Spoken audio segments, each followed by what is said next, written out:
चलिए 25 खबरों के बाद अब खबरें विस्तार से। आपके लिए खबरों की प्लेट सच कर तैयार है।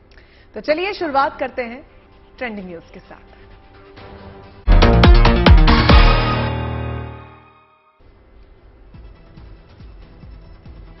आज साल का आखिरी सूर्य ग्रहण है और मंदिरों के कपाट बंद हैं। हरिद्वार से कुरुक्षेत्र तक लाखों लोगों का स्नान, ध्यान, पूजा पाठ। पटाखों से दिल्ली की हवा हुई जहरीली, 15 गुना से ज्यादा बढ़ा प्रदूषण। व्हाइट हाउस में मना दिवाली का जश्न, दिए जलाकर बाइडेन बोले हैप्पी दीपावली।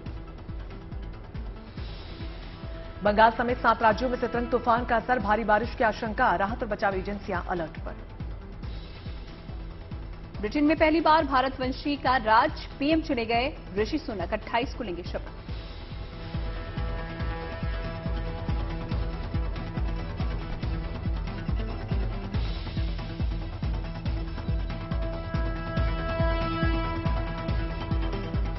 तो आज सूर्य ग्रहण लगने वाला है और दुनिया के कई देशों के साथ भारत में भी ये नजर आएगा। सूर्य ग्रहण वैसे तो एक खगोलीय घटना है, लेकिन इसे लेकर कई तरीके की धार्मिक और ज्योतिष मान्यताएं भी हैं। ग्रहण से पहले सूतक काल चल रहा है और देश भर में मंदिरों के कपाट इस वक्त बंद है। 3 बड़ी तस्वीरें आपके सामने। पहली तस्वीर हरिद्वार की है, जहां पर हर की पैड़ी पर लोग डुबकी लगा रहे हैं। मान्यता है कि ग्रहण काल के दौरान पवित्र नदियों में स्नान और मंदिरों में दान किया जाता है। तो वहीं दूसरी तस्वीर केदारनाथ धाम की है। मंदिर के कपाट बंद कर दिए गए हैं। ग्रहण खत्म होने के बाद पूरे विधि विधान से बाबा केदारनाथ धाम मंदिर के कपाट को फिर से खोला जाएगा। तो वहीं तीसरी तस्वीर संगम नगरी प्रयागराज की है, जहां पर आपको बता दें कि मां गंगा के स्नान के लिए लोग वहां पर पहुंचे हैं।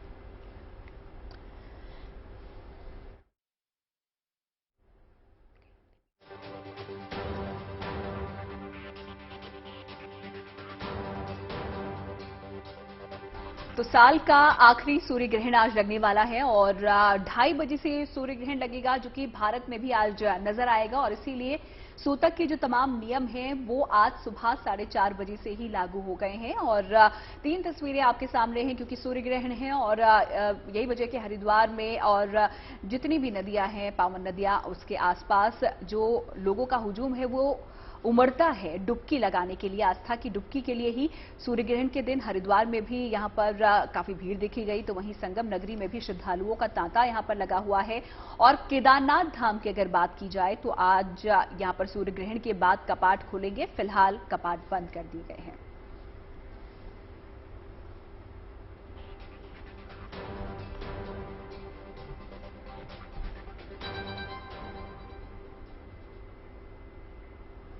तो अलग अलग तस्वीरें हमने आपको दिखाई। सूर्य ग्रहण यहां पर आज साल का आखिरी सूर्य ग्रहण ये होगा और किस तरीके से यहां पर अलग अलग जगहों पर, फिर चाहे वो भक्त हो या फिर मंदिरों के कपाट हो, बंद हो चुके हैं, भक्त पहुंच चुके हैं डुबकी लगाने के लिए। इसी पर ज्यादा जानकारी के लिए हमारे साथ हमारे सहयोगी भी जुड़े हुए हैं। सबसे पहले वरुण, आपका रुख करूंगी। कुरुक्षेत्र में यहां पर आप मौजूद हैं और आपसे जानना चाहेंगे जहां पर आप मौजूद हैं वहां के बारे में थोड़ी जानकारी दें, क्योंकि साल का जो आखिरी सूर्य ग्रहण लगने वाला है वो 2:30 बजे के आसपास से लग जाएगा और भारत में भी दिखने वाला है। तो जाहिर तौर पर कई तरीके की पाबंदियां इस दौरान होती हैं। आप कहां पर मौजूद हैं और वहां पर क्या कुछ सूर्य ग्रहण को लेकर हो रहा है?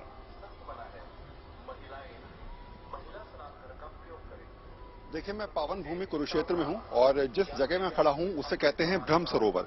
ये मान्यता है और पुराने कथाओं के अनुसार अगर कहा जाता है कि यहीं से ब्रह्मांड का निर्माण कार्य शुरू हुआ था। ब्रह्मा जी ने इसी स्थान पर पहले तपस्या करी और उसके बाद इस सरोवर का निर्माण हुआ और फिर यहीं से ब्रह्मांड की उत्पत्ति के लिए वो प्रयासरत रहे। तो ये कहा जाता है कि सृष्टि के निर्माण की सबसे पहले चक्र की प्रक्रिया का एक जीता जागता उदाहरण है। और सूर्य ग्रहण में इसका विशेष महत्व क्या है वो भी आप समझ लीजिए। ये मान्यता है कि द्वापर में भगवान श्री कृष्ण, राधा रानी और तमाम गोपियां यहीं पर आके जब उन्होंने स्नान किया सूर्य ग्रहण के समय, तो उनको मोक्ष की प्राप्ति हुई। और तभी से मान्यता लगभग 5000 सालों से चलती आ रही है कि जब भी सूर्य ग्रहण होगा, जो भी यहाँ पर आएगा, यहाँ पर स्नान करेगा, तो ऐसी परिस्थिति में उसको मोक्ष की प्राप्ति होगी। और शायद यही वजह है कि आप देखेंगे हजारों की तादाद में यहाँ पर आपको श्रद्धालु नजर आ रहे होंगे। मैं आपको बता दूं, करीब 100 से ज्यादा ट्रेनें चलाई गई हैं। 5 लाख श्रद्धालुओं की यहाँ पर आने की उम्मीद है और लगातार श्रद्धालु यहाँ पर पहुंच रहे हैं। एक समय होता है जब सूर्य ग्रहण चरम पर होता है या फिर एक प्रक्रिया निकाली जाती है। वो प्रक्रिया ये रहेगी 4:27 से लेकर 5:39 तक जो 1 घंटे का समय होगा, उस समय जो भी स्नान करेगा, कहा जाता है उसे मोक्ष की प्राप्ति होगी। लेकिन हाँ, ये समय भी आप देख रहे होंगे लगातार लोग स्नान कर रहे हैं। ये समय भी बहुत ज्यादा आपके कहा जाता है कि पापों को दूर करने के लिए, कष्टों को दूर करने के लिए, कष्ट निवारण के लिए इस समय जो भी स्नान करेगा उसकी सारी दुविधाएं, सारी परेशानियां, सारी दिक्कतें खत्म हो जाएंगी। और शायद यही वजह है कि श्रद्धालु चाहते हैं इस समय दर्शन करना, इस समय जो है वो स्नान करना, इस पवित्र जल को आचमन करना। और शायद यही वजह है कि हजारों लाखों की तादाद में इस समय आपको लोग नजर आ रहे होंगे। बिल्कुल, तस्वीरों में साफ तौर पर नजर आ रहा है कि बड़ी तादाद में लोग भी वहां पर मौजूद हैं। वरुण, आपका रुख दोबारा से करेंगे। इन सबके बीच अभिषेक मिश्रा हमारे सहयोगी प्रयागराज से हमारे साथ जुड़े हुए हैं। संगम नगरी में अभिषेक इस वक्त आप मौजूद हैं और जैसा कि वरुण भी बता रहे थे कि गंगा में स्नान का जो महत्व है इस दिन अपने आप में बेहद खास है। क्या कुछ तस्वीरें निकलकर सामने आ रही है? सुबह से क्या लोग वहां पर पहुंच रहे हैं? देखिए, बिल्कुल आज चूंकि सूर्य ग्रहण है और सूर्य ग्रहण से पहले ही आज सुबह से ही यहाँ पर श्रद्धालुओं के आने का सिलसिला शुरू हो गया था। आज चूंकि संगम नगरी है ये, सिर्फ गंगा, यमुना ही नहीं, सरस्वती तीनों का संगम है यहाँ पर, और इसके स्नान को बहुत ही महत्वपूर्ण बताया गया है। और उसकी तस्वीर जो है गंगा के घाटों में, संगम के घाटों में दिखाई दे रही है। सुबह से जो चहलकदमी थी घाटों पर वो काफी थी, अभी भी लोग थोड़ी थोड़ी संख्या में आ रहे हैं। तस्वीरें हम आपको दिखा रहे हैं। लेकिन अब चूंकि सूर्य ग्रहण का समय पास आ चला है तो जिन्हें स्नान करना था वो स्नान करके जा चुके हैं, और अब सूर्य ग्रहण के बाद ही शाम को यहाँ पर स्नान करने के लिए दोबारा से लोग हमें दिखाई देंगे। लेकिन इसके साथ एक महत्वपूर्ण चीज ये भी है कि सुबह से ही मंदिरों में राम का कीर्तन शुरू हो गया, मंत्रोच्चार शुरू हो गया, जगह जगह अनुष्ठान हो रहे हैं। और इस बात का चूंकि बताया जा रहा है कि इस बार जिस तरीके का जो संयोग बन रहा है, चूंकि सूर्य और चंद्रमा दोनों ही तुला राशि में है और तभी ये संयोग बनता है जब ग्रहण की स्थिति होती है। तो ऐसे में जिन राशियों पर इसका प्रभाव पड़ेगा उसको कम करने के लिए, और बाकी राशियां भी जिन पर इनका कुप्रभाव ना पड़े, यही कारण है कि तमाम बड़ी संख्या में जो श्रद्धालु हैं वो संगम नगरी में आ रहे हैं। यहाँ पर वो स्नान कर रहे हैं और दर्शन कर रहे हैं, और सादे तौर पर कीर्तन के जरिए, राम के नाम के जरिए, और सीधे तौर पर देखा जाए तो मोक्षदायिनी मां गंगा जो सबसे बड़ी कही गई है, उनके स्नान के जरिए कहीं ना कहीं अपने इस प्रभाव को कम करने की कोशिश प्रयागराज में नजर आ रही है। चूंकि समय की अगर मैं बात करूं तो शाम 4:22 से 5:27 का समय होगा। लगभग 32 से 35% चंद्रमा जो है वो इस सूर्य ग्रहण पर लगने वाला है। तो यानी कि पूर्ण तौर पे तो ये अर्ध तौर पर ये देखा जा रहा है, लेकिन इसका जो प्रभाव है वो कई राशियों पर, जिसपे कन्या राशि शामिल है, इसके अलावा वृश्चिक, मीन, कुंभ, इन राशियों पर इसका प्रभाव देखा जाएगा। तो ऐसे में उसको लेकर के स्नान के साथ साथ राम के कीर्तन और भजन और मंत्रोच्चार के जरिए इसके प्रभाव को कम करने की कोशिश प्रयागराज में नजर आ रही है। जी बिल्कुल। तो पावन नदियों में जो स्नान का महत्व है वो तो लगातार हम बता ही रहे हैं, और यही वजह है कि जहां जहां पावन नदियां हैं वहां वहां पर भक्त इस वक्त पहुंचे हुए हैं। और जैसा कि हमने वरुण यहां पर शुरुआत में ही आपसे पूछा था, ब्रह्मकुंड के पास आप मौजूद हैं, हम काफी भीड़ भी आपके पीछे वहां पर देख पा रहे हैं। हम चाहेंगे आपसे, कोई है आपके आसपास जिससे आप बात कर सके वहां पर, क्योंकि ऐसा भी संयोग पहली बार बना है कि दिवाली हमने कल मनाई, आज सूर्य ग्रहण हो गया है, जिसकी वजह से जो बाकी के त्योहार है, फिर चाहे वो गोवर्धन पूजा हो, भैया दूज हो, वो आगे शिफ्ट हो गए हैं। तो अब जो भक्तगण वहां पर पहुंचे हुए हैं, हम चाहते हैं कि आप उनसे भी थोड़ा बातचीत यहां पर करने की कोशिश करें, और इसको लेकर वहां पर उन लोगों का क्या कहना है। देखिए, निश्चित तौर पे ग्रहण का शब्द आते ही लगता है संशय आना, दिमाग में कहीं ना कहीं ये बातें निकल के आती हैं कि अब इसके आगे क्या होगा। और इसीलिए अपने आप को ताड़ने के लिए, तमाम दिक्कतों को खत्म करने के लिए भक्तगण जो है वो सीधे भगवान की भक्ति में लीन होते नजर आते हैं।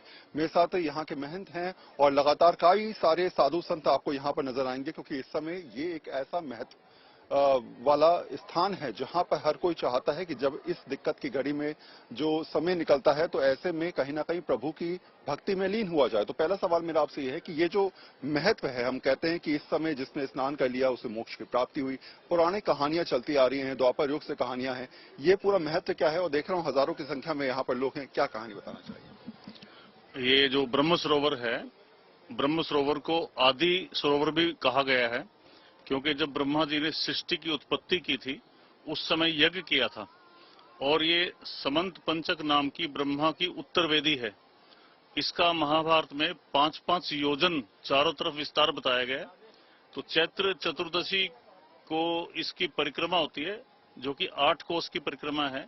जो हमारा जो शहर है, जितना भी इलाका है, वो सब ब्रह्म सरोवर का ही इलाका था। समय के अनुसार थोड़ा थोड़ा कम होता चला गया। अब ये ब्रह्म सरोवर है, आदि सरोवर। सतयुग में भी था, त्रेता में भी था, द्वापर में भी था और कलयुग में भी ये सरोवर है। चारों युगों का ये तीर्थ है। तो क्योंकि कुरुक्षेत्र जो है वो भास्कर क्षेत्र भी है, भास्कर बोलते हैं सूर्य को, तो सूर्य का एक क्षेत्र है। यहाँ पे किया हुआ कुछ भी पुण्य कर्म ग्रहण के अलावा भी 13 गुना फलित होता है। और काशी में 2 तरह से मुक्ति है, जल में और स्थल में, लेकिन कुरुक्षेत्र में 3 तरह से मुक्ति है, जल में भी, स्थल में भी और आकाश में भी। यहाँ से कभी भी मृत्यु के बाद फूल चुक के हरिद्वार या कहीं और नहीं ले जाए जाते, यहीं पे छोड़ दिए जाते हैं।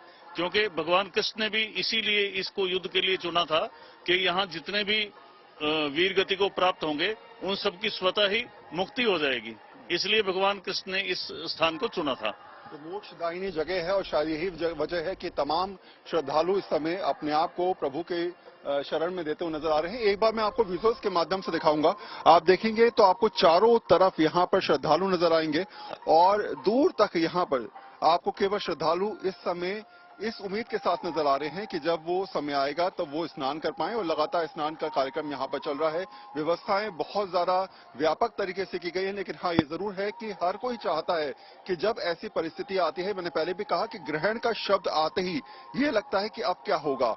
खुद मेरे सहयोगी बता रहे थे कि कई सारी राशियों पर यह भारी पड़ सकता है, कुछ राशियों के लिए अच्छा होता है। तो ये तमाम ऐसी चीजें होती हैं जो लोगों के मन में संशय पैदा करती हैं और जब संशय उत्पन्न होता है तो ऐसे में लोगों को केवल प्रभु का नाम याद आता है। वरुण, बिल्कुल ठीक आप कह रहे हैं, ग्रहण का नाम सुनते थोड़ी सी नेगेटिविटी जहन में जरूर आ जाती है, लेकिन गुड न्यूज ये है कि कई राशियां ऐसी भी हैं अभिषेक जिन पर ये अच्छा काम करेगा, ग्रहण लाभ और फायदा लेकर आएगा। अभिषेक, ये आपसे जानना चाहेंगे, चूंकि कई ऐसे नियम है ग्रहण के दौरान जो हमें करने चाहिए, नहीं करने चाहिए, लोगों से अगर आप बातचीत आपने वहां पर की हो, क्या कुछ वो फॉलो कर रहे हैं? क्योंकि एक बड़ा नियम तो स्नान करने का, वो वहां पर पहुंचे स्नान करने के लिए, लेकिन कहा जाता है कि सूर्य ग्रहण के दौरान न खाना बनाया जाता है न खाया जाता है, उसको लेकर लोगों से कुछ बातचीत हो पाई है, तो किस तरीके से वो कर रहे हैं? देखिए, बिल्कुल सूर्य ग्रहण को लेकर के कई तरह की मान्यताएं हैं और इन मान्यताओं को लोगों ने, परंपराओं को सदियों से माना है और कुछ ज्योतिषाचार्य भी इस बात की तस्दीक करते हैं और उनका मानना है कि कुछ उपाय किए जा सकते हैं। हमने खुद कई ज्योतिषाचार्यों से बात की और उनका यही कहना है कि सूर्य ग्रहण के समय पे, खासतौर पर उस ग्रहण की अवधि से 4 घंटे पहले और उसके 4 घंटे बाद, वैसे तो 12 घंटे का सूतक काल होता है, लेकिन अपरिहार्य स्थिति में 4 घंटे तक का निषेध होता है। यानी कि ऐसे समय, उससे पहले आपको जो भोजन करना है कर लें। और खासतौर पर छोटे बच्चे, गर्भवती महिलाएं और जो वृद्धजन है, उनको खास तौर पर इस बात का ध्यान रखना चाहिए कि वो सूर्य से के संपर्क में ना आए, घरों में रहें और खास तौर पर गर्भवती महिलाएं इसको ना देखें। तो इन चीजों को कहा गया है। अब इसमें क्या उपाय किए जा सकते हैं? इसमें यह भी कहा जाता है कि कुश जो होती है उसका उपयोग किया जाए, खाद्य पदार्थों में उसे डाला जा सकता है ग्रहण काल के समय से पहले और उस दौरान, उसके बाद उसको गंगा जल के जरिए पवित्र करके उसको दोबारा से ग्रहण करने की स्थिति में वो आ जाता है। तुलसी का इस्तेमाल, इसका बहुत महत्व बताया गया है। तुलसी का अगर इस्तेमाल किया जाए, उसको अगर खाद्य पदार्थों में या अपने राशन में या भोजन में उसको रखा जाए तो उससे उसके प्रकोप को कम किया जा सकता है। तो ये भी एक महत्वपूर्ण चीज बताई जाती है। इसके अलावा मंत्रोच्चार, राम का जाप और गायत्री मंत्र, इसका भी उपयोग काफी फलदायी साबित होता है। माना जाता है कि अगर कोई व्यक्ति इसका घर पे बैठे केवल जाप ही करे तो जो ग्रहण का समय है उससे उसका प्रकोप जो है उस राशि के जातक को काफी हद तक फायदा दे सकता है, उससे उनको संभाल सकता है। तो ये कुछ नियम बताए जाते हैं और ये नियमों को लोग फॉलो भी कर रहे हैं, उनको मानते हैं। गंगा के स्नान को इसलिए पवित्र कहा गया है कि जितने भी ग्रहण के बाद जो दोष होते हैं, खासतौर पर उन जातकों के लिए जिनकी राशि पर इसका कुप्रभाव पड़ सकता है, तो उनके लिए इसे महत्वपूर्ण बताया गया है। अब हर किसी के लिए गंगा का स्नान करना नहीं मुनासिब हो पाता, नहीं संभव हो पाता, तो ऐसे में ग्रहण के बाद में सिर्फ गंगा जल को ही अपने घर के नहाने वाले पानी में मिला करके अगर स्नान कर लिया जाए, पूरे घर में गंगा जल का छिड़काव कर लिया जाए, तो कई हद तक वो उसके प्रकोप को कम करेगा और काफी हद तक फायदा दे सकता है। तो ये तमाम चीजें हैं जिनके जरिए छोटे छोटे उपाय करके जो लोग गंगा का स्नान नहीं कर पा रहे, जो लोग इस समय अपनी कारणों से मजबूर होंगे, वो भी कहीं ना कहीं इसके लाभ को ले सकते हैं, इससे बच सकते हैं। और भगवान का तो नाम है ही, उच्चारण है, कीर्तन है, अगर उसको किया जाए तो उसके दोष को काफी हद तक कम किया जा सकता है। जी बिल्कुल अभिषेक, कई महत्वपूर्ण चीजें आपने बताई और जैसा कि सूतक काल यहाँ पर चल रहा है इस वक्त और कई तरीके की सावधानियां इस दौरान बरतनी होती है, जैसा कि ज्योतिष आचार्य यहाँ पर बताते हैं। उनमें से कई सावधानियां आपने हमारे दर्शकों को यहाँ पर बता दी, उसके लिए शुक्रिया आपका। वरुण का रुख यहाँ पर मैं करूंगी। वरुण, आपके साथ में देख रही हूँ कई महिलाएं इस वक्त वहां पर मौजूद है, चाहेंगे कि आप उनसे बात करें, यहाँ पर पहुंची हुई है, किस चीज के लिए पहुंची हुई है, क्या कहना है सूर्य ग्रहण को लेकर उनका? जी बिल्कुल, बहुत सारे श्रद्धालु मेरे साथ हैं इस समय। क्या नाम है और कब से आए हैं और कहां से आए हैं? मेरा नाम अशोक कुमार है जी, मैं यहीं से हूँ, कुरुक्षेत्र से। और यहाँ नहाने का महत्व है बहुत। तो सुबह कितने बजे आ गए थे? हमें हो गए 2 घंटे करीब हो गए आए हुए। तो आज सूर्य ग्रहण के दिन ही स्नान करने का, क्योंकि आप लोग कहते हैं कि यहाँ जो स्नान करता है उसे मोक्ष की प्राप्ति होती है, तो ऐसे में दिमाग में था कि आज के दिन चाहे कुछ भी हो जाए, कितनी भीड़ हो, स्नान करना है। बिल्कुल सही बात है, ये मोक्ष प्राप्ति होती है। हम सिरसा से आए हैं जी, हरियाणा सिरसा से। भगवान सूर्य ग्रहण के टाइम आए थे, तो हम उसी से उनकी मतलब ये सोचते हैं भी भगवान आए थे, हम भी जाके वहीं स्नान करें, तो बहुत बड़ा सौभाग्य मिले है इसके। भगवान कृष्ण आए थे? हाँ, कृष्ण आए थे द्वारिका, वो मथुरा वासियों को लेके, और इसलिए। क्या कहना चाहिए? सिरसा से आए हमें, यहाँ का महत्व बहुत है, जब इसीलिए आए। बहुत दिन हो गए सोचते सोचते, आज बहुत मौका मिला बढ़िया आने का, और बड़ा महत्व है यहाँ आने का। कुरुक्षेत्र का बहुत ही। क्या नाम है आपका? मेरा नाम नरेश है, मैं कैथल से आई हुई हूँ और मुझे यहाँ आने से बहुत मतलब खुशी हुई है। ऐसा लगता है कि जैसे कि बस कुछ खुशी का महत्व है जब पूरा, और हमारी संस्कृति को हम बढ़ाना चाहते हैं यहाँ आने से, और कृष्ण भगवान की पावन धरती है कुरुक्षेत्र की। नहीं, बस हम तो यहीं के रहने वाले हैं, हमें तो बहुत श्रद्धा है। हमारा तो मतलब दुनिया आ रही है, इसलिए हम सुबह ही आ गए यहाँ पे। बहुत श्रद्धा है हमारी, बहुत ज्यादा। हाँ जी। कब आए? आज सुबह ही पधारे हैं, दिल्ली से आए हैं। मेरी 70 साल की उम्र हो गई, मेरा आज तक इधर की तरफ रुख नहीं हुआ। ये मेरे पूर्वजों का कोई महत्व था। आज सूर्य ग्रहण के अंदर मावस के दिन हम इधर आए, हमें बहुत अच्छा लगा। यहाँ पे आकर के ऐसा लगा स्वर्ग से सुंदर, सपनों से प्यारा है कृष्ण भगवान तेरा दरबार। अपना आशीर्वाद लुटा दे, अपना प्यार बढ़ा दे। यही हम सब के लिए दुआ चाहते हैं कि आने वाले भक्तों के लिए सबके संकट दूर हो। सबके पितरों जितने भी हैं, हमारे पूर्वज, हमारे माता पिता, कौन से पूर्वज, मेरे दादा परदादा राजस्थान से निकले हैं, वो भी युद्ध के अंदर आए होंगे। मैं यही चाहता हूँ कि जो भी आया सबको मोक्ष प्रदान हो यहाँ पे आकर के। कुरुक्षेत्र की धरती में कहा भी जाता है कि जब महाभारत का युद्ध हुआ तो उस समय हजारों लोगों की मौत हुई, कई लोग युद्धवीर हुए। तो ऐसे में पांडवों ने भगवान श्री कृष्ण से पूछा कि प्रभु अब इसके बाद क्या होगा, क्योंकि यहाँ तो हजारों की संख्या में लोग मृत हुए हैं, कैसे इनका जो है अस्थि विसर्जन होगा, किस तरीके से इनको मोक्ष की प्राप्ति होगी। तो भगवान ने सीधे कहा कि ये वो जगह जहाँ पर खड़े हैं, यही वो जगह बन जाएगी जहाँ पर जो कदम रखेगा उसको मोक्ष की प्राप्ति होगी, उसका जीवन तारणहार हो जाएगा, वो सीधे मेरे पास आएगा। तो शायद यही वजह है कि कुरुक्षेत्र में इस समय तमाम श्रद्धालु, क्योंकि कहा भी जाता, मैंने पहले ही बताया कि द्वापर में भगवान श्री कृष्ण खुद यहाँ पर आए थे, तो ऐसे में उसी क्षण को याद करते करते हजारों की संख्या में, लाखों की संख्या में लोग यहाँ पर पहुंच रहे हैं और जो लोग पहुंच रहे हैं वो यही कह रहे हैं कि धर्म नगरी में वो पहुंच रहे हैं और इस मौके को वो नहीं गंवाना चाहते। अभिषेक, मैं आपसे जानना चाहूंगी, क्योंकि एक सीरीज ऑफ फेस्टिवल हम देख रहे हैं जो नवरात्र से शुरू हो जाता है, और अगर सूर्य ग्रहण नहीं होता है तो यहाँ पर गोवर्धन पूजा होनी थी। संजय भी हमारे साथ जुड़ गए हैं। अभिषेक, मैं आपके पास लौटी, उससे पहले संजय मैं आपका रुख करना चाहूंगी। लोग कितना डिसअपॉइंटिंग फील कर रहे हैं, क्योंकि ग्रहण लग गया है, गोवर्धन की पूजा का जो समय है वो टल चुका है, फिर भैया दूज का जो त्योहार है वो भी टल चुका है। लोगों का क्या कुछ कहना है?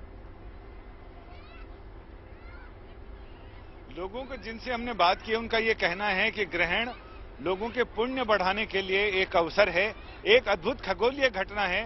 त्योहार हमने एक दिन आगे सरका दिए हैं। ये तो लोगों का कहना है कि पुरोहितों ने और विद्वानों ने त्योहार आगे सरका दिए हैं, लेकिन एक अद्भुत खगोलीय घटना का नजारा लेने को, वो भी कुरुक्षेत्र की ऐसी पुण्य भूमि पर, ऐसी धर्म भूमि पर वो यहाँ मौजूद हैं, तो अपने आप को धन्य मान रहे हैं। नेपाल के कई लोगों से हमारी बात हुई है, उन लोगों का कहना है कि वो अपने पितरों के मोक्ष काम के लिए यहाँ पहुंचे हैं ताकि उनको शांति हो, और इनका अपना जो मोक्ष का रास्ता है वो प्रशस्त करने को लोग पहुंचे हैं। मिथिला के कई लोग यहाँ हमें मिले जो यहाँ पर गीता पाठ कर रहे हैं, रुद्र अष्टाध्यायी का पाठ कर रहे हैं और वो ग्रहण काल में यहाँ पर जप तप करेंगे। तो भारतीय वांग्मय ये कहता है कि तन मन धन तीनों की शुद्धि यहाँ मेरा नाम अभी भी सूर्य ग्रहण के मौके पर ब्रह्म सरोवर में स्नान करके होती है। ये मैं अपने कैमरामैन से दिखाऊंगा कि ये जो 2 किलोमीटर के रेडियस का ब्रह्म सरोवर है, जितना इधर है उतना ही उस मंदिर के उस पार भी है। तो यहाँ पर जब सूर्य ग्रहण का मेला होता है, उत्सव होता है, उस समय यहाँ इसी जगह इस सरोवर में इसका जल पूरी तरह से बदला जाता है, जो भाखड़ा बांध से यहाँ पर नहर के जरिए लाया जाता है और यहाँ पर टनों फिटकरी डाली जाती है ताकि जल शुद्ध रहे और कई दिनों तक शुद्ध रहे। इसके अलावा यहाँ का महाभारत से संबंध है, महाभारत की ये धरती है और यहाँ जिस समय जयद्रथ वध हुआ था उस समय भी सूर्य ग्रहण हुआ था, क्योंकि अर्जुन ने यह संकल्प किया था कि जब तक जयद्रथ का अगर आज सूर्यास्त तक वध नहीं किया तो मैं अग्नि समाधि ले लूंगा। चिता तैयार थी, सूर्य तो संजय तस्वीरों में चूंकि हम देख पा रहे बड़ी तादाद में लोग मौजूद हैं, कई पुजारी भी तस्वीरों में नजर आ रहे हैं। आपने किसी से बात की तो इसका पौराणिक महत्व क्या कुछ है, किस तरीके से इसे देखा जा रहा है, पुजारियों का क्या कुछ कहना है इसमें? यही मैं आपको बता रहा हूं। आपके इस प्रश्न से पहले मैं वो यही बताने वाला था कि सूर्य ग्रहण का यहाँ का महत्व तो ये है कि भगवान श्री कृष्ण की लीला थी जयद्रथ वध के दिन, जिस दिन संध्या समय जयद्रथ का वध हुआ। जयद्रथ छुपा हुआ था और जैसे ही अर्जुन समाधि लेने के लिए यानी चिता में प्रविष्ट होने के लिए अग्नि समाधि लेने के लिए प्रविष्ट हुए, तब तक भगवान कृष्ण ने कहा कि वो चमकता हुआ सूर्य देखो। पूर्ण सूर्य ग्रहण था उस दिन और पूर्ण सूर्य ग्रहण के बाद जैसे ही सूर्य का मोक्ष होता है, वहीं अर्जुन के सामने जयद्रथ हैं, अर्जुन समाधि में जाने वाले हैं। समाधि मतलब जीवित अपने आप को अग्नि के समर्पित करने वाले हैं और उसी समय भगवान कृष्ण ने कहा कि सामने जयद्रथ है, इसका वध कर दिया जाए। तो युद्ध के समय युद्ध और राजनीति में कोई भी धर्म नहीं होता, यानी वो युद्ध और राजनीति ही अपने आप का धर्म होती है। लिहाजा यहाँ सूर्य ग्रहण के समय कुरुक्षेत्र में स्नान दान ध्यान जप तप का फल लाख गुना मिलता है, यानी कई अक्षय अश्वमेध यज्ञों का पुण्य है वो यहाँ पर इस समय मिलता है। कलयुग में तो कहते हैं नाम और संकीर्तन, ईश्वर का नाम का संकीर्तन करना ही सबसे बड़ा पुण्य का काम है। और यहाँ पर कई लोग हमें दिखे हैं, साधु संत, गांव से आए हुए पुरुष स्त्रियां, वो कीर्तन करने में व्यस्त हैं। कई लोग यहाँ पर श्राद्ध करते हैं, क्योंकि पांडवों ने महाभारत के युद्ध के बाद अपने गोत्र हत्या, पितृ हत्या और गुरु हत्या, ब्राह्मण हत्या, उनके विमुक्ति के लिए यहाँ पर श्राद्ध किया था, तर्पण किया था। तो बहुत सारे लोग दूर दूर से ग्रहण काल में सिर्फ इसलिए आते हैं कि वो अपने पितरों की मोक्ष कामना कर सकें, तर्पण कर सकें। और यहाँ का ये महत्व है कि ब्रह्म सरोवर ब्रह्मा ने यहाँ पर यज्ञ किया था और एक विशाल यज्ञ जिसमें सभी देवताओं का, सभी तीर्थों का आवाहन किया था, वो यहीं पर विराजमान है। लिहाजा जब भी सूर्य ग्रहण की स्थिति होती है, ऐसे तो कहते हैं ग्रहण काल में काशी और हरिद्वार सबसे श्रेष्ठ जगह हैं, लेकिन वो चंद्र ग्रहण के समय, सूर्य ग्रहण के समय कहते हैं कि कुरुक्षेत्र की पुण्य भूमि की बराबरी कोई नहीं कर सकता। कुरुक्षेत्र ही वो जगह है जिस समय द्वापर युग में हस्तिनापुर में बैठे हुए धृतराष्ट्र ने अपने मंत्री संजय से कहा कि धर्म क्षेत्रे कुरुक्षेत्रे समवेता युयुत्सवः मामका पांडवाश्चैव किम कुर्वत संजय। धर्म क्षेत्र कुरुक्षेत्र में मेरे और पांडु पुत्र जो युद्ध को लेकर उत्सुक हैं, युद्ध की इच्छा से वहां पर जमा हुए हैं, तो वो क्या कर रहे हैं मुझे बताओ। और आज ये गुड न्यूज टुडे का संजय यहाँ कुरुक्षेत्र की धरती से हस्तिनापुर को ये बता रहा है, इंद्रप्रस्थ को ये बता रहा है कि यहाँ पर क्या चल रहा है और क्या यहाँ सूर्य ग्रहण के समय हो रहा है। सूर्य ग्रहण का समय अभी दूर है, लिहाजा लोग स्नान करने के बाद मंदिर देवरों के दर्शन करने गए हैं और मंदिर देवस्थानम के दर्शन करने के बाद वो यहाँ आएंगे, क्योंकि यहीं ज्योतिसर है। ज्योतिसर में ये वही जगह है जहां भगवान श्री कृष्ण ने गीता का उपदेश किया था, एक विशाल बरगद के वृक्ष के नीचे। आज भी वो बरगद का वृक्ष वहां मौजूद है और वहां पर अर्जुन ने वहां अपने सवाल प्रश्न किए थे और श्री कृष्ण ने उसका उत्तर दिया। और वो प्रश्न और उत्तर ऐसे हैं कि जीवन के हर प्रश्न और उत्तर का उसमें समावेश है, हर प्रश्न का उत्तर है। तो गीता अपने आप में एक संपूर्ण वांग्मय है, जिसका हर एक आदमी जितनी बार भी पढ़े उसका अलग अलग अर्थ मिलता है, अलग अलग मायने मिलते हैं। तो लोग यहाँ जब आते हैं तो ग्रहण काल से पहले, अगर सुबह का ग्रहण है तो ग्रहण काल के बाद, और अगर संध्या का ग्रहण है तो ग्रहण काल से पहले वो इन सारे तीर्थ स्थलों के दर्शन करते हैं। ग्रहण के समय यहाँ पर प्रशासन को उम्मीद है कि 3 से 4 लाख लोग इस ब्रह्म सरोवर की परिक्रमा में रहेंगे, स्नान करेंगे, दान करेंगे, जप करेंगे, तप करेंगे, क्योंकि ये वो जगह है जहां तीनों चीज की शुद्धि होती है, तन मन धन की। तन की शुद्धि ब्रह्म सरोवर में स्नान से, मन की शुद्धि जप तप करने से और धन की शुद्धि दान करने से। तो इन तीनों शुद्धियों की कामना से लोग यहाँ आते हैं और सूर्य ग्रहण के समय लोग यहाँ अपने साधना करते हैं, तर्पण करते हैं, यानी हर तरह से सिद्धि का मार्ग प्रशस्त होता है। जी बिल्कुल। संजय, यहाँ पर आपने मंदिर के दर्शन करने वाली बात कही। एक चीज आपसे जानना चाहूंगी, क्योंकि कहा जाता है कि ग्रहण के दौरान सभी जो मंदिरों के कपाट है, सिवाय जो शिव मंदिर है, शिवलिंग के जो है, उनको छोड़कर बाकी मंदिरों के कपाट बंद कर दिए जाते हैं। तो कुरुक्षेत्र में इस वक्त वहां पर आप मौजूद हैं और ग्रहण काल के दौरान कहा जाता है कि नंगी आंखों से देखना भी नहीं चाहिए ग्रहण को। तो किस तरीके की तैयारी वहां पर, आपने प्रशासन का जिक्र किया, क्योंकि कई लाख श्रद्धालु वहां पर पहुंचने वाले हैं, प्रशासन की तरफ से की गई है। और श्रद्धालु उस दौरान जब ग्रहण लगेगा, भारत में दिखेगा 4:30 बजे के आसपास, उस दौरान वो क्या करने वाले हैं? उस दौरान मंदिरों के कपाट तो बंद रहेंगे, लेकिन जो ज्योतिसर है वहां पर ओपन में सारा कुछ है। वहां पर उस रथ की प्रतिकृति बनी है, जिस रथ के बारे में लोग कहते हैं कि कृष्ण अर्जुन के रथ के सारथी बने थे, एक रथ की प्रतिकृति है। और वहां जाकर लोग उस ऊर्जा को महसूस करने जाते हैं जो भगवान कृष्ण ने गीता के उपदेश के समय वहां पर उत्सर्जित की थी। और लोग कहते हैं कि बहुत ऊर्जा का क्षेत्र है कुरुक्षेत्र, और जितने मंदिर हैं सबके कपाट बंद हैं, लेकिन लोग यहाँ पर तीर्थ में स्नान के लिए आते हैं, जप के लिए आते हैं। तो जैसे ही ग्रहण काल शुरू होगा, यहां से वहां तक लोग कोई माला लेके कोई ऐसा जप करेंगे और अपनी साधना को सिद्धि की ओर ले जाने की कोशिश करेंगे। तो ये कहते हैं कि ग्रहण का समय नकारात्मक ऊर्जा का होता है, लिहाजा इसमें जब तक फलदायी होते हैं, देव पूजा निषिद्ध है।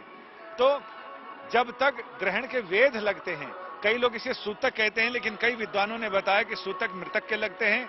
और जन्म का अशौच होता है जब कोई बालक जन्म ले, और ग्रहण के वेद लगते हैं, उस समय कई चीजें निषिद्ध हैं जो देव पूजा नहीं कर सकते। लेकिन हाँ, जब तब आत्मिक शुद्धि के लिए, आत्मिक शांति के लिए जब तब करते हैं, और वही करना भी चाहिए। कुछ पाठ करते हैं जिनके पाठ करने से, ध्यान और जप से लोगों को, मुझे ये भी लगता है कि शायद ऋषियों ने ये परंपरा इसलिए बनाई होगी क्योंकि नकारात्मक ऊर्जा इतनी होती है ग्रहण के समय, डायरेक्ट लाइट नहीं आती है, बीच में चंद्रमा उनको रोकते हैं। चंद्रमा जब सूर्य और पृथ्वी के बीच में आते हैं, ये पूरी दुनिया के लिए एक खगोलीय घटना है, लेकिन भारत के लिए ये खगोलीय घटना के साथ साथ एक आध्यात्मिक घटना है, एक सांस्कृतिक घटना है, जिसका कि लोग, एक पुरानी परंपरा है। हो सकता है कि जब तब करने से इतनी एनर्जी आती होगी जिससे कि नकारात्मक एनर्जी को कम करने में मदद मिलती है।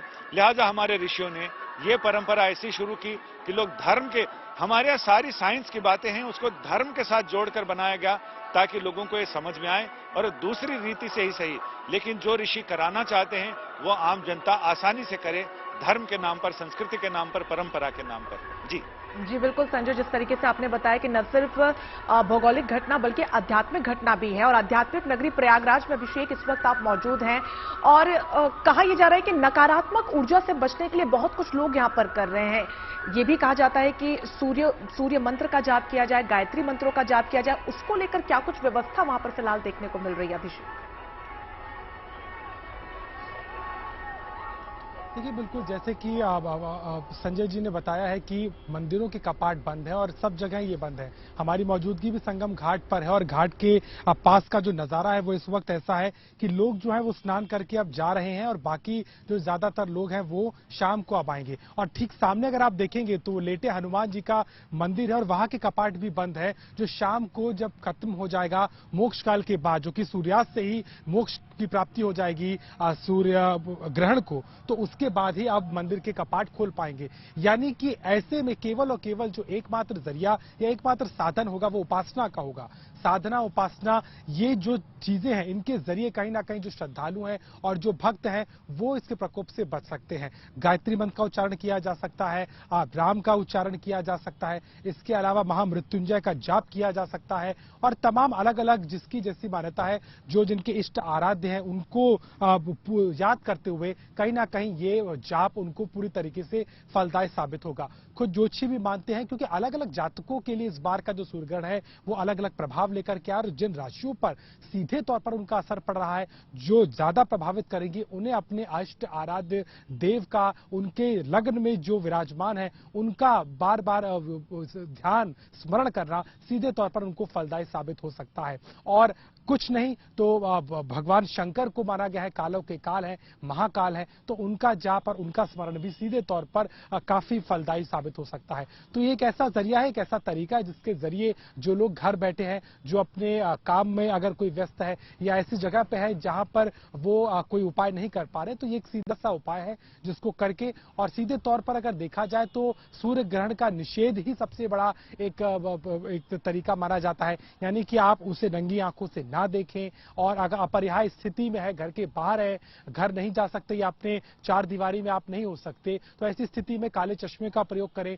सूर्य की तरफ ना देखें। तो ये तमाम चीजें हैं जिनका उपयोग करके, जिनको आप अगर करते हैं तो कहीं ना कहीं अपने मुश्किल समय में भी और ऐसे समय में जहां आपके लिए कोई उपाय करना संभव नहीं है, इनके जरिए आप कहीं ना कहीं उससे अपने आप को बचाने की कोशिश जरूर कर सकते हैं। जी बिल्कुल अभिषेक, कई सारे उपाय यहाँ पर आपने बताए उन लोगों के लिए जो कि इस वक्त बाहर नहीं जा पा रहे हैं, पवित्र नदियों में डुबकी नहीं लगा पा रहे हैं, वो घर में रह के ही किस तरीके से छोटे छोटे उपाय कर सकते हैं ताकि जो ग्रहण के बुरे प्रभाव हैं उनसे बचा जा सके। वरुण भी हमारे साथ बने हुए हैं, अभिषेक भी हमारे साथ है और संजय जी भी हमारे साथ जुड़े हुए हैं। संजय जी, आपके पास एक बार फिर से आना चाहूंगी क्योंकि एक महत्वपूर्ण बात आपने ये भी बताई कि हरिद्वार और काशी में लोग जाते हैं अक्सर यहाँ पर श्रद्धालु डुबकी लगाने, लेकिन चंद्र ग्रहण के दौरान वहां पर काफी महत्वपूर्ण हो जाता है, जबकि सूर्य ग्रहण में कुरुक्षेत्र का आपने जिक्र किया कि यहां पर काफी संख्या में लोग पहुंचते हैं और आज भी लाखों की संख्या में आपने बताया कि लोग पहुंचने वाले हैं।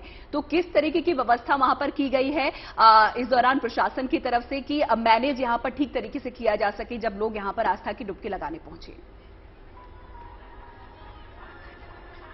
यहाँ लगभग 2 किलोमीटर के रेडियस और पूरे शहर में ट्रैफिक को जगह जगह बैरिकेडिंग लगाई गई है ताकि एक निश्चित रास्ते से लोग आए और निश्चित रास्ते से जाएं।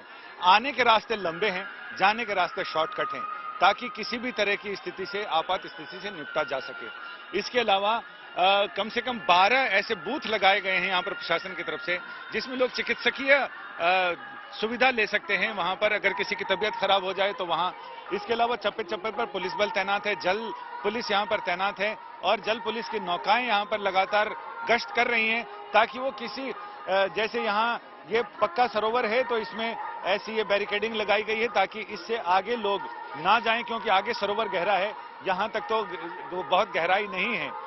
लोग यहाँ पर लगभग 3 से 4 लाख लोगों की उम्मीद प्रशासन कर रहा है, उसी तरह से इंतजाम किए गए हैं। जब ग्रहण के वेध लगते हैं तो उस समय 12 घंटे पहले, सूर्य ग्रहण में 12 घंटे पहले और चंद्र ग्रहण में 6 घंटे पहले वेध लगते हैं। वेध का संपर्क ये है कि चंद्रमा चूंकि डायरेक्ट रोशनी से नहीं चमकता है, वो इनडायरेक्टली सूर्य की रोशनी से चमकता है, इसलिए अगर वो बीच में पृथ्वी आती है सूर्य और चंद्रमा के बीच में तो उस समय वहां तक डायरेक्ट जो एब्रप्शन होता है उसकी वजह से जो नकारात्मक ऊर्जा होती है वो थोड़ी कम होती है और कम समय के लिए होती है। सूर्य ग्रहण के भारतीय वाङ्मय में 3 पार्ट बताए गए हैं। ग्रहण स्पर्श, जहां से छाया पड़ना शुरू होती है, और बीच में जब एक्सट्रीम होता है उसको मध्य कहते हैं, जब एक्सट्रीम होता है, और उसके बाद जब वो उभरना शुरू होता है यानी छाया हटने लगती है और जब पूरी तरह से हट जाती है उसे ग्रहण मोक्ष कहा जाता है। ग्रहण स्पर्श से लेकर ग्रहण मोक्ष तक का कार्य पर्व काल माना जाता है, जिस पर्व काल में लोग जब तब स्नान ध्यान करते हैं।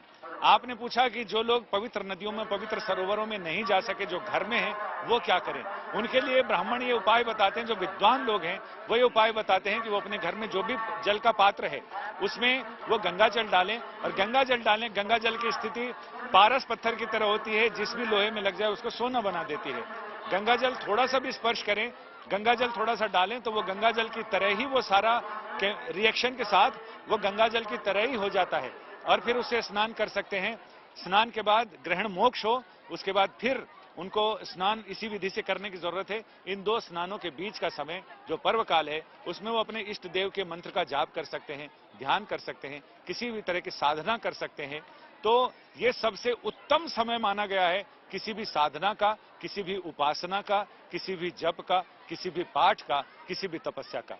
तो ऐसे में लोगों के लिए बड़ा अवसर होता है। इसलिए जब कई लोगों से हमने कहा कि त्योहार छोड़ के आप कैसे आए, उन्होंने कहा त्योहार तो अगले साल आ जाएगा, लेकिन अगले साल ग्रहण नहीं आएगा।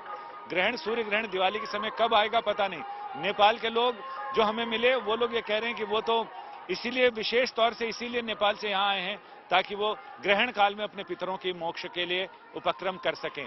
और वैसे ही कई लोग ऐसे मिले हैं जिन्होंने दिवाली के एक दिन पहले वहां से यात्रा शुरू की और आज सुबह यहाँ पहुंचे हैं ताकि वो इस दुर्लभ खगोलीय घटना, उस दुर्लभ आध्यात्मिक घटना का लाभ उठा सकें, उसमें वो अपनी साधना को सिद्धि की ओर ले जा सकें। संजय जी, आप छोटा सा सवाल आपसे लेना चाहूंगी क्योंकि बहुत महत्वपूर्ण है ये समझना भी कि क्यों पूजा नहीं की जाती है सूर्य ग्रहण के दौरान। और मंदिर के कपाट चूंकि सुबह से बंद हो चुके हैं, लेकिन जो लोग घर पर हैं कहा जा रहा है कि मूर्ति छूना तक निषेध है इस समय।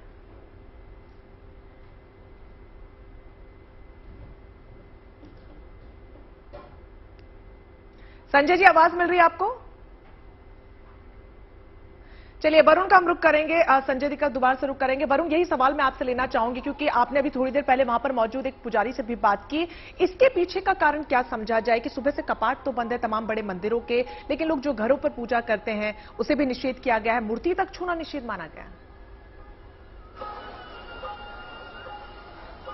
देखिए, आमतौर पर चंद्रग्रहण और सूर्य ग्रहण के समय माना जाता है, खासकर सूर्य ग्रहण के समय कहा जाता है कि देव पर सूतक लगता है, जो संजय जी ने बताया। यानी कि इस समय जितने देवता हैं, जितने भगवान हैं, वो सब के सब जो हैं वो अलग दिशा में चले जाते हैं। वो उस समय वैकुंठ धाम में रहते हैं या फिर अपने अपने धाम में मौजूद रहते हैं। उनका सृष्टि से उस समय संबंध कट जाता है। तो ऐसी परिस्थिति में भक्त अगर प्रार्थना करेगा तो वो सीधे भगवान तक नहीं पहुंच पाएगी। ये पौराणिक मान्यता है और शायद यही वजह है कि सदियों से बात चलती आ रही है कि जब भी ग्रहण पड़े तो ऐसी परिस्थिति में जो है वो ईश्वर आराधना जो है वो की जाए, लेकिन साथ में ईश्वर को छुआ ना जाए, मूर्ति पूजन ना किया जाए, आराधना जो है मंदिरों के कपाट बंद कर दिए जाएं, और ये लगातार चलता आ रहा है। दूसरी बात एक और इसमें महत्वपूर्ण रहती है, वो ये कि जब ये सूर्य ग्रहण होगा और उसके बाद मंदिर के कपाट खोलेंगे तो सबसे पहले जो काम होते हैं वो ये कि स्नान कराया जाता है प्रतिमाओं को, चाहे वो घर में बैठे हुए तमाम श्रद्धालु भक्तगण हो या फिर मंदिरों में पहले स्नान कराया जाएगा और उसके बाद ही जो है आरती के बाद पूजा पाठ शुरू की जाएगी। तो ये एक प्रोसेस होता है जो लगातार सदियों से चलता आ रहा है। और इसके अलावा एक और भी बात है कि जब सूर्य ग्रहण खत्म हो जाएगा, मंदिरों में जो है दर्शन करने शुरू होंगे, तो उसके बाद भक्तगण दान देने की परंपरा को भी आगे बढ़ाते हैं। कहा जाता है कि दोपहर में जब भगवान श्री कृष्ण और राधा रानी यहाँ पर आए थे तो उस समय स्नान करने के बाद उन्होंने यहाँ पर सभी लोगों को दान किया था और तब से ये परंपरा चलती आ रही है। तब से कहा जाता है कि जब भी आपकी परेशानी है, दरिद्रता है, दिक्कतें हैं, वो सब की सब दूर हो जाएंगी अगर आप दूसरों के कष्टों को आप निवारण करेंगे, आप दूसरों के कष्टों को अपनाएंगे। तो ऐसी परिस्थिति में दान को सर्वोपरि माना जाता है ग्रहण के समय। और शायद यही वजह है कि लगातार जो है जब भी श्रद्धालु यहाँ पर आते हैं, स्नान करते हैं, सूर्य ग्रहण खत्म होने के बाद भगवान के दर्शन करते हैं और दर्शन करने के बाद दान की परंपरा को आगे बढ़ाते हैं। जी बिल्कुल वरुण, और यहाँ पर दान पुण्य का महत्व अक्सर बताया जाता है। क्या क्या दान करना चाहिए, क्या क्या नहीं दान करना चाहिए, ये भी हम जानते हैं। लेकिन संजय जी, इस सूर्य ग्रहण की बात करें और पिछले ग्रहणों की बात करें अगर भारत में, तो अक्सर जो पिछले ग्रहण है ज्यादातर भारत में दिखाई नहीं दिए हैं, लेकिन आज वाला जो ग्रहण है वो भारत में भी नजर आने वाला है। आंशिक सूर्य ग्रहण इसे कहा जा रहा है। तो इस ग्रहण के बारे में आपसे थोड़ा समझना चाहेंगे कि किस तरीके से इस ग्रहण को समझा जाए जो आज भारत वासियों को भी दिखने वाला है। जी हाँ, बिल्कुल। ग्रहण को समझना, ये खग्रास सूर्य ग्रहण है। 3 तरह के सूर्य ग्रहण होते हैं।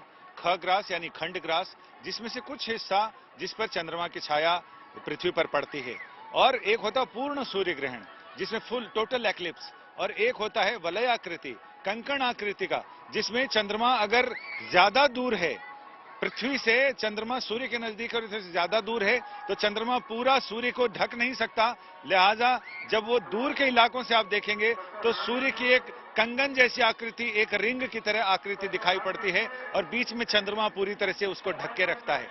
लेकिन आज का सूर्य ग्रहण खंडग्रास सूर्य ग्रहण है, खग्रास जिसे कहते हैं, जिसमें बड़ा सूर्य है, चंद्रमा बिल्कुल साइड से निकल जाएगा। जितनी दूर चंद्रमा की छाया पृथ्वी पर पड़ेगी उतना सूर्य चमकता हुआ दिखेगा और बाकी सूर्य का हिस्सा थोड़ा सा तांबे की तरह दिखेगा, जैसे तांबे का रंग होता है। और यहाँ की बात करें कुरुक्षेत्र की, जो महात्म्य है उसमें कहते हैं कि सन्निहित्यामुपस्पृश्य राहुग्रस्ते दिवाकरे अश्वमेघ शतं तेन इष्टं भवति शाश्वतम।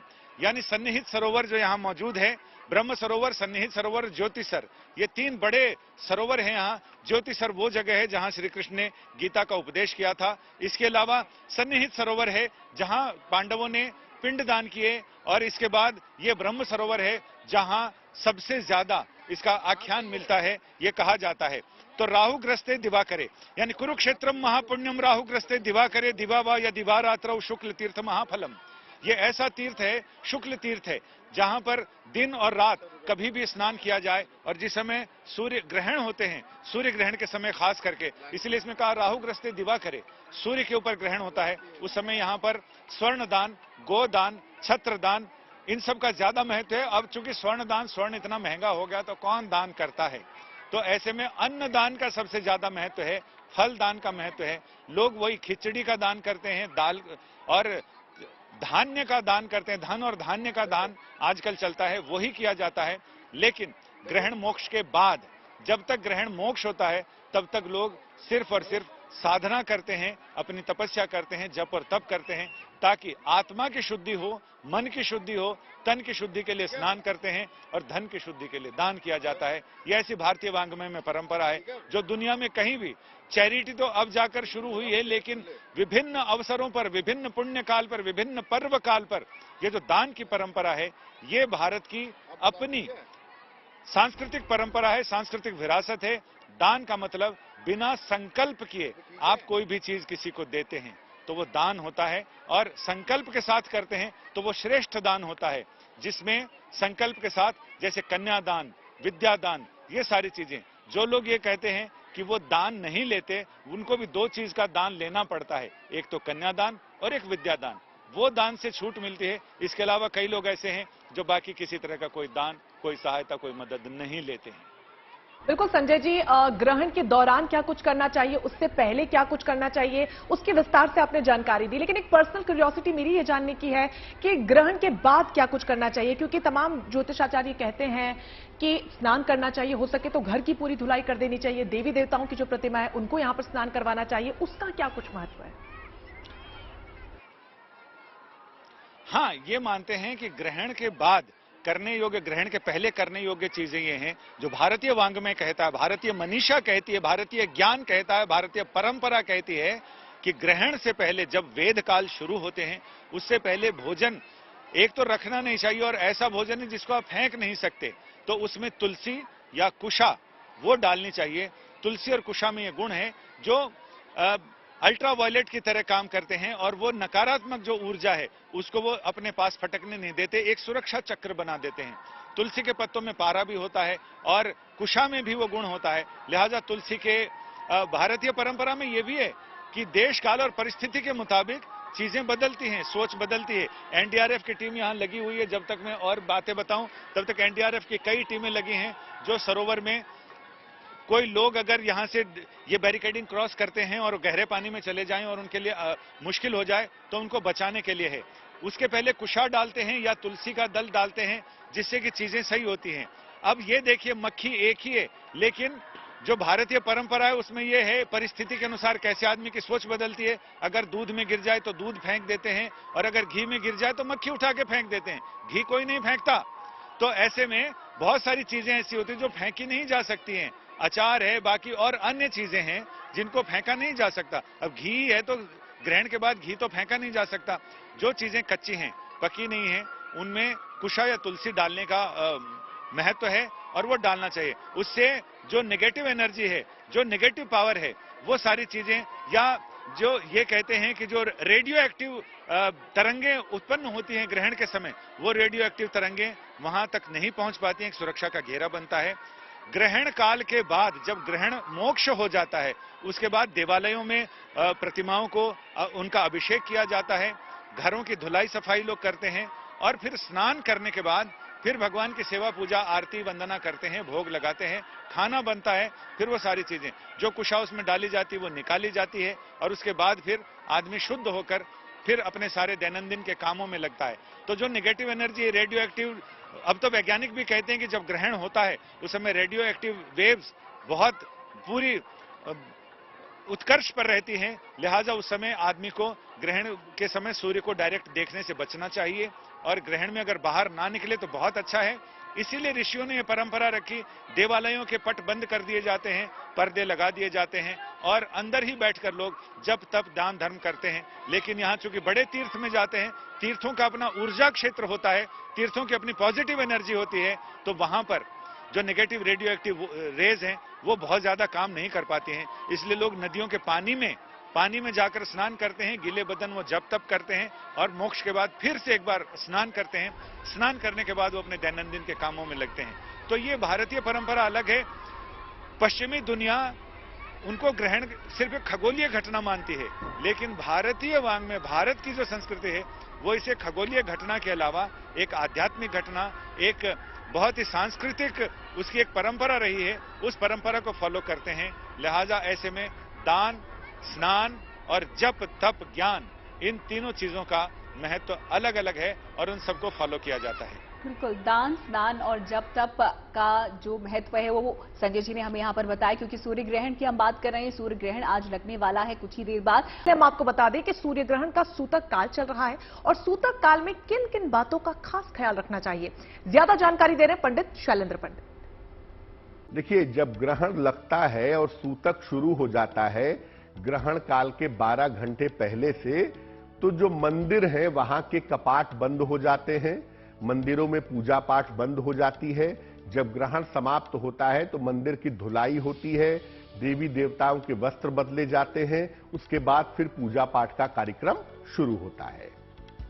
अब इस समय में सामान्यतः देवी देवताओं की मूर्तियों की पूजा नहीं होती है, लेकिन ग्रहण काल के सूतक का प्रभाव शिवलिंग पर नहीं पड़ता। शिवलिंग पर या शिव मंदिर में आपको सूतक का प्रभाव नहीं दिखेगा। शिव मंदिर में पूजा तब भी चलती रहेगी और ग्रहण काल के बाद भी चलती रहेगी, ग्रहण के पहले भी चलती रहेगी। तो शिवलिंग पर किसी तरह के सूतक का प्रभाव नहीं होता और आप ग्रहण काल में भी शिवलिंग पर पूजा कर सकते हैं, किसी भी काल में पूजा कर सकते हैं, उसमें कहीं कोई समस्या नहीं है। तो ग्रहण काल में सूतक के नियम क्या कहते हैं, क्या कुछ आपको करना चाहिए, किन चीजों को करने से आपको बचना चाहिए, ये पंडित शैलेंद्र पांडे जी ने आपको बताया। फिलहाल सूर्य ग्रहण के मौके पर प्रयागराज में इस वक्त पूरा माहौल भक्तिमय बना हुआ है। मंदिरों में भजन कीर्तन किए जा रहे हैं। राम का ध्यान कर श्रद्धालु ग्रहण के प्रकोप को कम करने की कोशिश कर रहे हैं। लोग गंगा स्नान पूजा पाठ कर रहे हैं। देखिए खास रिपोर्ट प्रयागराज से। सूर्य ग्रहण के दौरान, उससे पहले और उसके बाद में इसके प्रकोप को कम करने के लिए श्रद्धालु राम का नाम लेते हैं, राम का कीर्तन होता है और मंत्रोच्चार के साथ उसके असर को और उसके प्रकोप को कम करने की एक प्रार्थना होती है। ऐसा ही कीर्तन चल रहा है। श्रद्धालु पहुंच रहे हैं संगम नगरी प्रयागराज में और कहीं ना कहीं इस बात की प्रार्थना कर रहे हैं। क्यों कीर्तन कर रहे हैं, क्या प्रकोप कम होगा, सूर्य ग्रहण भी आज हो रहा है, भगवान का नाम ले रहे हैं, भगवान का नाम ले रहे हैं, हमको बड़ी शांति मिलती है, खुशी मिलती है, सुख शांति रहता है राधे राधे गाने से। आपने स्नान भी किया, उसके पहले स्नान भी किया है आज, तो स्नान का भी महत्व होता है? जी, स्नान का बहुत महत्व होता है, इसीलिए तो बहुत दूर दूर से आते हैं लोग स्नान करने, बहुत शुद्धता रहती है। ऐसे संगम के स्नान से सारे कष्ट दूर हो जाते हैं, ये बात सच है? आपको लगता है? हमें बहुत अच्छा लगा, तभी तो आ गए ना रास्ते से, नहीं चले जाते। हम अभी एक घंटा गाएंगे यहाँ। गंगा में नहा करके आत्मा को शांति मिली। हम महत्व है, क्या महत्व है संगम में स्नान का? आज ग्रहण भी है, उससे पहले बहुत बड़ा महात्मा है, बहुत बड़ा महात्मा है, वो कुछ कहे नहीं जाता है, इतना बड़ा महात्मा है। बिल्कुल आत्मा अपनी बिल्कुल बहुत खुश हो जाते हैं, बहुत। परिवार के लिए कामना कर रही हैं आज? हाँ, पूरा परिवार के लिए कर रहे हैं। हमको ये भजन में इतना मन लगता है, कहीं ढोलक बजती है तो लगता है कि हम अभी चले जाएं भजन में। हम भजन, ग्रहण का असर भी कम होगा, राम का नाम राम का नाम लेने से सूर्य नारायण का भजन भी वही आस होगा। पुरोहितों का क्या मानना है, उनसे भी बातचीत कर लेते हैं। पंडित जी, कितना महत्व बताया गया है अगर हम राम के नाम की जाप का कहें, और खास तौर पर सूर्य ग्रहण के पहले या उसके दौरान? सूर्य ग्रहण के पूर्व, सूर्य ग्रहण के समय जो भी जाप किया जाता है उससे ग्रह नक्षत्रों पे उसका असर पड़ता है। जैसे हमारे कोई ग्रह नक्षत्र खराब हैं तो अनुकूल हो जाएंगे हमारे, हमको वो हानि नहीं होगी, और जो अनुकूल हैं उनमें और पावर मिलेगा और हमको सुख समृद्धि मिलेगी। ये बहुत बड़ा प्रभावशाली क्षण होता है। तो नगरी में स्नान का भी बहुत महत्व है, क्योंकि ये एक ऐसा स्थान है जहाँ पे गंगा यमुना सरस्वती का एक विराजमान है। तो इसको किस तरीके से आप देखते हैं स्नान का सूर्य ग्रहण के? संगम नगरी का बहुत बड़ा महात्मा है, क्योंकि यहाँ धर्म, अर्थ, काम, मोक्ष चारों पदार्थ यहाँ प्राप्त होते हैं, और किसी भी नगरी में ऐसा वो नहीं होता है। यहाँ धर्म, अर्थ और काम, मोक्ष चारों पदार्थ मिलते हैं। जो भी आदमी यहाँ जप करता है, जो तपस्या करता है, उसको हर चीज से लाभ मिलेगा। शाम का जप लगातार जारी रहेगा पूरे समय तक, जब तक सूर्य ग्रहण चल रहा है? जब सूर्य ग्रहण चल रहा है वो तो तब तक चलता ही रहेगा। और ये कीर्तन जो है हमारी 11 वर्ष से लगातार चल रही है, आज की नहीं है, 11 वर्ष से 24 आवर्स चल रही है। ये बंद नहीं हुई है, भगवान की कृपा से ये चलती ही रहती है। देखा आपने किस प्रकार लोग पूरी तरीके से तपस्या में लीप हैं। कोई भजन कीर्तन कर रहा है तो कोई मंत्रों का जाप कर रहा है ताकि नकारात्मकता को दूर किया जा सके। सहयोगी वरुण सन्हा हमारे साथ जुड़े हुए हैं कुरुक्षेत्र से लगातार। वरुण, अलग अलग तरीके से लोग नकारात्मकता को दूर करने के लिए कोई मंत्रों का जाप कर रहा है, कोई भजन कीर्तन कर रहा है। आप कुरुक्षेत्र में सुबह से मौजूद हैं, पंडितों से भी आप बात कर रहे हैं, वहां पर इसको लेकर क्या तैयारी है? देखिए, कहते हैं कि विपदा के समय केवल भगवान ही याद आते हैं, और शायद यही वजह है कि इस समय ग्रहण के समय लगातार जो भी यहाँ पर भक्त आया हुआ है वो ईश्वर को याद करता नजर आ रहा है। संतोष तिवारी जी मेरे साथ हैं, चित्रकूट के रहने वाले हैं, यहाँ पर फिलहाल आज स्नान करने भी आए थे। तो मेरा पहला सवाल यह है कि आज के दिन जो स्नान कर लेता है, कहते हैं मोक्ष की प्राप्ति, आज के दिन यहाँ पर यह कहा जाता है कि जिसने दान किया वो सभी ऋणों से मुक्त हो जाएगा। तो क्या यहाँ की विशेषताएं हैं, क्या कहा जाता है, क्या मान्यता है? मान्यता तो यहाँ की बहुत बड़ी है। आप शास्त्रों में पढ़िए और देखिए, जो बताया जाता है कि सूर्य ग्रहण का यहाँ बहुत ही बड़ा महात्म्य है, ऐसा कहीं पर बताया नहीं गया है। और यहाँ पर श्रद्धालु दूर दूर से आकर के स्नान करते हैं, और ग्रहण के मोक्ष के टाइम में स्नान करके और अपना दान पुण्य करते हैं, जो जिसके श्रद्धा अनुसार जो होता है, सोना दान, चांदी दान, वस्त्र दान, अन्न दान इत्यादि जो भी है करते हैं, और अपने परमात्मा का सुमिरन करते हैं कि हमारे भविष्य में जीवन में किसी प्रकार की कष्टी ना आए, क्योंकि परमात्मा पर ये कष्ट ही आता है। इंसान अपने कष्टों पर दुखी होता है, लेकिन परमात्मा पर भी कष्ट आता है। उस पर यह सोचना चाहिए इंसान को कि जब प्रभु पर कष्ट आया है, भगवान राम पर कष्ट आया, 14 वर्ष का वनवास हुआ है, तो हमारे पर भी कष्ट आया है, तो हमें उसी तरह गुजारना है। जैसे हम सुख को गुजारते हैं, ऐसे दुख को भी गुजारना है। ये इंसान के जीवन में एक बहुत बड़ी उसकी कल्पना और सोच होनी चाहिए कि जब भगवान पर कष्ट आया है तो हम पर भी आया है, और इसको आसानी से उसके भगवान का सुमिरन करके इसको गुजारना है समय को। दान की क्या इसमें लोग क्योंकि दान करते हैं, जिसपे जो होता है वो दान के जरिए करता है कि ऋण मुक्त हो जाएगा। मैं देख रहा हूँ तमाम लोग अपने साथ कुछ न कुछ लेके आए हैं दान देने के लिए। दान की इसमें प्रक्रिया क्या होती है? क्या दान में प्रक्रिया जो मैंने आपसे कहा, श्रद्धा अनुसार दान होता है, ठीक है ना। अपने जो यहाँ से इंसान भगवान के दरबार में जाता है मुक्त होके, तो वहाँ जो इस हाथ से दिया हुआ दान है, इस हाथ में वहाँ पर प्रभु के लोक में मिलता है उसको। सैया दान है, वस्त्र दान है, अन्न दान है, चप्पल जूते दान करते हैं। जब वहाँ पर जाते हैं, आप बैतरणी नदी पार करते हैं, तो अगर गौ दान होता है तो गौ माता की पूंछ पकड़ करके बैतरणी को पार लग जाता है इंसान।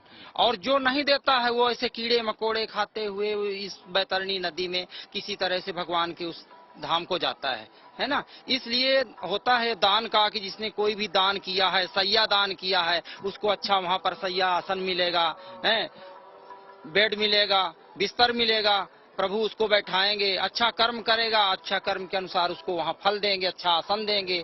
जो जैसा कर्म करेगा उसको उसी अनुसार उसको दंड देंगे वहाँ पर प्रभु। यही दान का नियम है और यही फल है। यानी मरणोपरांत जो कर्म है आपके वो अभी से जुड़ जाएंगे। आप जो भी दान देंगे वो आपके मरणोपरांत उन्हीं कर्मों के साथ आपको जोड़कर वापस मिलेंगे।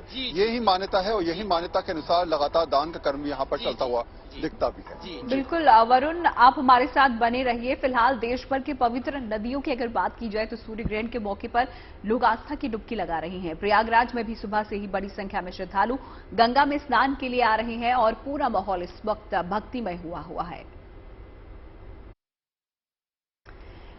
तो सूर्य ग्रहण जो कि अब से कुछ ही देर बाद यहां पर शुरू होने वाला है। अलग अलग शहरों में अलग अलग समय है, लेकिन तकरीबन 4:30 बजे के आसपास से ये भारत में नजर आएगा।